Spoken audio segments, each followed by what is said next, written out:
Can you believe it? A guy who sticks around after a successful plan is just Will. He actually turned a dead ball into a Firefly masterpiece and draped it with snails. Talk about a crime scene that puts Uncle Ben to shame. Who said psychopaths lack romance? But Hannibal's response from Italy is about to spice things up. You can forgive Will, but I gotta get my feast on. Even the devil fears this guy. When he throws a dinner party, friends get all sentimental.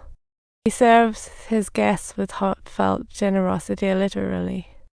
Yet while Hannibal hosts a dinner, he gets a bounty on his head. It's hard to feast while dodging bullets. To be fair, Chioda jumped on the revenge train, feeling noble but ready to set sail. Chioda's sudden move was shocking. He pushed Will out the door, not realizing this kid could still run. Chioda wasn't the only one wanting Hannibal dead. Mason dropped a bounty on him too. It's like a deadly game night. Hannibal's blissfully unaware he's wading into shark-infested waters. Classic. Then Sheriff Pat strolls in looking for the former curator, and guess who's ready to show off again? Hannibal's denials are like a masterclass, but Sheriff Patch has already caught on to his little games.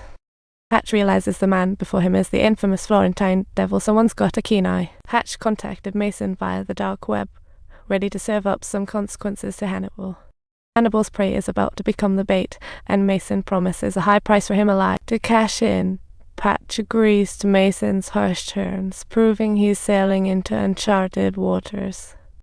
Hatch shows Hannibal an old box, claiming it holds his ancestors' belongings. Hannibal's eyes light up.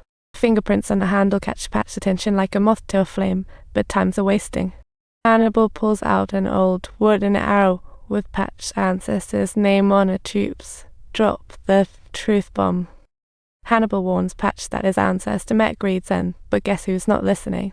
Patch's entire attention is fixed on the fingerprints, utterly oblivious to the impending doom that lies ahead. Hannibal's ready to serve up his uniquely planned death method as a way of entertaining. Talk about an extraordinary display of hospitality. Hannibal ties Pat's neck with a rope. Whoops, accidentally opened him up like a pie. Order. Patch hangs in the air, mirroring his ancestor. Classic case of karma. Just then Jack stumbles upon the scene, his old nemesis, and he's ready to blow. Jack charges at Hannibal, who knows deep down that escape is out of the question. His words are interspersed with attacks on Jack. Jack smashes Hannibal with no mercy, all in a day's work. Little did Hannibal know Pat's corpse would become his escape route. Talk about unexpected. Jack is clearly in a panic, because should Hannibal escape, the consequences would be catastrophic. Hannibal slips away after a brutal punch from Jack, only to get snagged by the cops for Pat's murder. Hannibal decides to start fresh elsewhere, but Lee isn't keen on joining Smart Girl. Lee's ready to be Hannibal's next dish now. That's dedication to fine dining.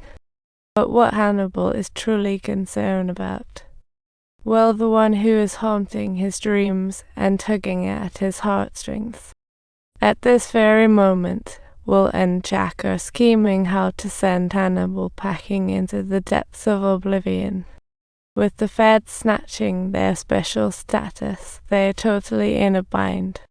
Jack's suspicion towards Will is increasingly deepening, believing he might be aligning himself with Hannibal, a truly sharp detective's intuition. Turns out Jack wants Will to be the one to take down Hannibal, so he won't become a second version of the monster.